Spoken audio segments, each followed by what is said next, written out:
যারা একবার হলেও বাহির থেকে এনআইডি কার্ডের সাহায্যে সিম ক্রয় করছেন, আজকে ভিডিওটা মূলত তাদের জন্য।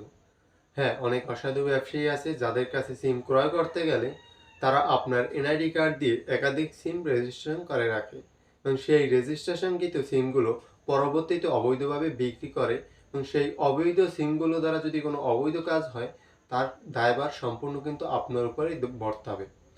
তো আপনার এনআইডি কার্ড দিয়ে এমন কোনো অবৈধ সিম রেজিস্ট্রেশন করা আছে কিনা সেটা এখনই চেক করে রাখুন। তো আমি পাশে দেখাচ্ছি, আমি যেভাবে দেখাচ্ছি আপনি ঠিক তেমনিই করবেন। আশা করি আপনি খুব সহজেই জানতে পারবেন আপনার এনআইডি কার্ড দিয়ে কোনো অবৈধ সিম রেজিস্ট্রেশন করা আছে কিনা যেটা আপনি ইউজ করেন না। তো আমি পাশে দেখাচ্ছি, যেভাবে দেখাচ্ছি ঠিক তেমনি করবেন। তো সর্বপ্রথম ডায়াল অপশন চলে আসবেন এখান থেকেই।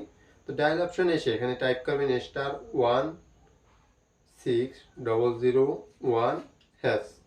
তো এটা লেখার পর এখান থেকে ডায়াল করে দিবেন।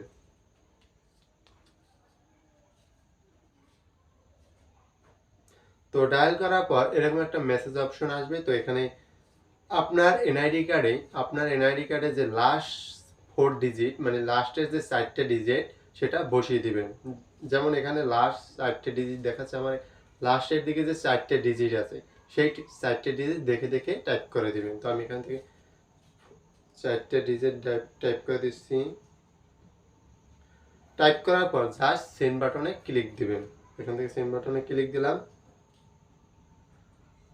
তো দেখতে পাচ্ছেন your request in process, you will shortly receive a SMS, মানে আমাকে একটা এসএমএস এর সাহায্যে জানিয়ে দেওয়া হবে আমার রেজিস্ট্রেশন কার্ড দিয়ে কয়টি সিম রেজিস্ট্রেশন করা আছে এবং নাম্বার সহ আমি জানতে পারবো। তো ওকে, দেখতে পাচ্ছেন আমার একটা এসএমএস আসছে, আমি দেখি কি এসএমএস আসছে।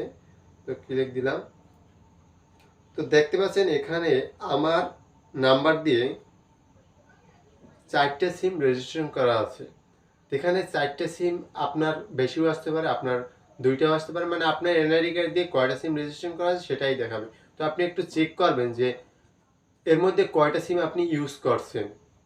তো ইউজ করছেন সেগুলো তো আপনারই সিম, এবং যেগুলো ইউজ করছেন না মনে করবেন সেগুলো অবৈধভাবে রেজিস্ট্রেশন করা আছে। তো সেগুলো বন্ধ করে ফেলবেন। কিভাবে বন্ধ করতে হয় সেটা আমি পরবর্তী ভিডিওতে দেখিয়ে দেবো। তো এর জন্য চ্যানেলটা অবশ্যই সাবস্ক্রাইব করে রাখবেন এবং কোনো প্রকার বুঝতে সমস্যা হলে অবশ্যই কমেন্ট বক্সে জানাবেন। ধন্যবাদ।